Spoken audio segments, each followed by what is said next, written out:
So in this room I created a blueprint for these crates where it procedurally generates an amount of crates between 0 and 4. This just helps with the variety and makes the level a bit different every time. Also, these droids do the similar thing. They have random shapes, sizes and locations on the block. I also made it so that in this room these lights will randomly flicker, as you see there and there. So due to the nature of procedural generation, it is actually possible to get stuck in certain locations.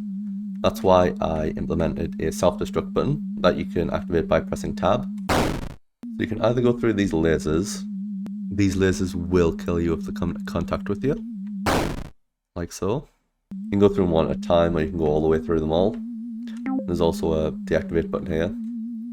Or you can climb up the boxes and through the vents. I also have a droid vision mode, which puts you in first person and has night vision for scenarios where you can't see. This does damage, a lot of damage, 100 damage per second. Anytime that you do take damage, a hurt sound will activate every time that you take any damage, and some warning icons will appear on the screen as well. So this liquid uses a material to give it some animation. We've got some decorative doors just to give the player a sense of where they are. So this is primary storage, so this is scenario 3. So this sets the scene. I've got a camera pan that pans down, labels the door droid storage so you know you've just come from there. These crates are also randomly generated as well. The inventory room, got some more doors. Scan key card. So there's a key card over here which you can collect. You can bring to the door. Opens. I've got some lockers, some chairs and tables just as decoration. The lockers can be opened. You can go in them if you want. And then there's a button here. And you can see through the window, the door opens. I wanted to have it so that the player can see what the button does, so I put a window here. And this is basically like the security room that would allow people into the further facility through there. So you press the button, and you've got 6 seconds to run all the way around.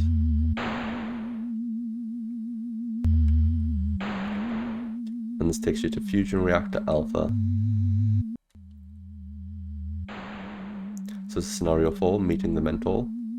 So this is the first NPC that you meet. So whenever you talk to any NPC, a chat head will show up above the subtitles below to basically tell the player who is talking. Oh, finally you're here. I was beginning to think the droid override hack didn't work. Okay, I need you to go down that corridor and get the glowy green floaty thing. It's called a fusion core. It's completely safe, trust me. I'm totally a scientist and not an imposter. Take this nitrous oxide canister, it'll upgrade your boost system. You see, the corridor has a defense system, and you're gonna need to go as fast as possible to bypass it. Quickly now, get going. I don't have much time. Yeah, the upgrade activates the booster. So I've got a booster now and it changes my color to yellow. The animation's actually just all done mathematically. So all I'm doing is multiplying the velocity of the player by the angle of the body parts. So when you activate the booster, it increases the field of view, it pulls the camera closer to the player, it activates motion blur, it also activates a camera shake and a booster sound. So all of these combined give a really satisfying feeling of speed. So the way I designed this part is that these spikes will fall down as soon as you go below them. But I've timed it so that with the speed that you go, you are going just fast enough to get out of the other side of the spike before it hits you.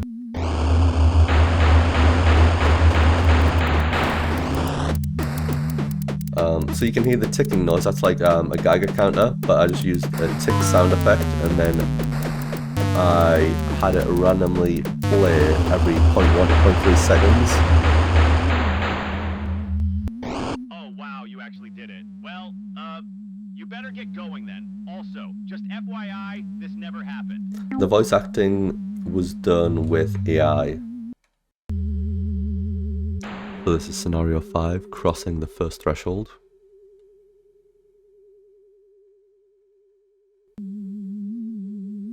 So I made some floaty platforms here. These all bob up and down gently. You can probably see them gently bobbing up and down. They all start at a random point in the timeline, so they're not synced up or anything. And this is the second NPC. Something's happened to one of the fusion cores, causing the whole lab to go into meltdown.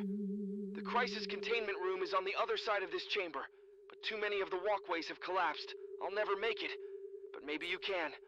To make it across, you're going to need to fly.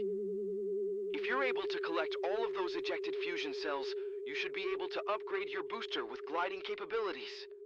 Once you reach the crisis containment room, you will need to activate all of the lights to open the door. Go! You don't have much time. Yeah. So I've got the new objectives on the screens in the top left corner as well. That was for the previous level also.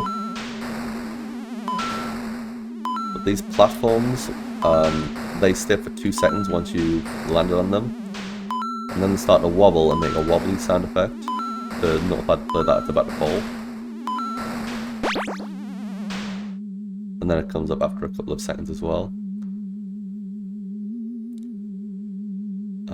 So yeah, now I've got the upgrade, I can glide, and my colour has changed from yellow to green. So if I hold space, I glide. I also made it so that when you glide, also when you sprint, when you glide or boost, the camera shakes. It just gives it that bit more of an you can definitely, you can feel it basically. Just for game feel. Just feels way more satisfying than just a smooth glide. A cool thing about the gliding as well is that you're able to glide and boost at the same time. So you can see at the top of the screen we've got a stamina bar, and that drains whether you glide or boost. But you can glide and boost at the same time. This will drain the stamina bar twice as fast though, but it's very satisfying.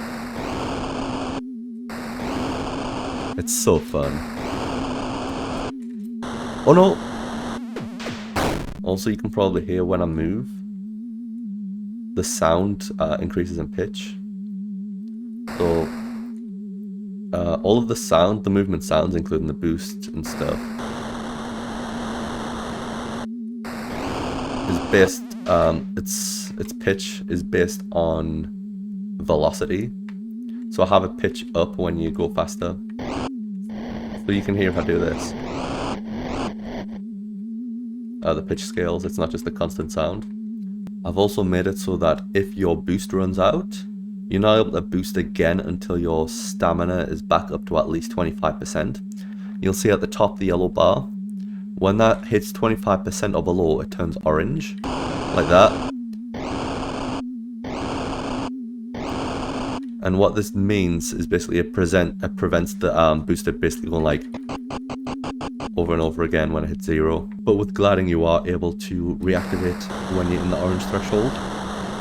The reason I did this is because you might want to control your descent, but you like if it deactivated in the 25% range, you know, to re-glide again, it could cause you to die. But this, I wanted it so the platforms sync up, so that you can boost straight across like that. So I timed them so that that's possible. But most people probably wouldn't want to try that. But that is something you can do. For this, the light puzzle, so this inverts the states of the light and its adjacent lights. So this turns on and it turns the other one, like this one turns off and on, and these two next to it also invert. Same for all of them. This one does it in a plus shape. So the goal of this one is to turn all of the lights on, and that will open the door, like that. And yeah, that's the end.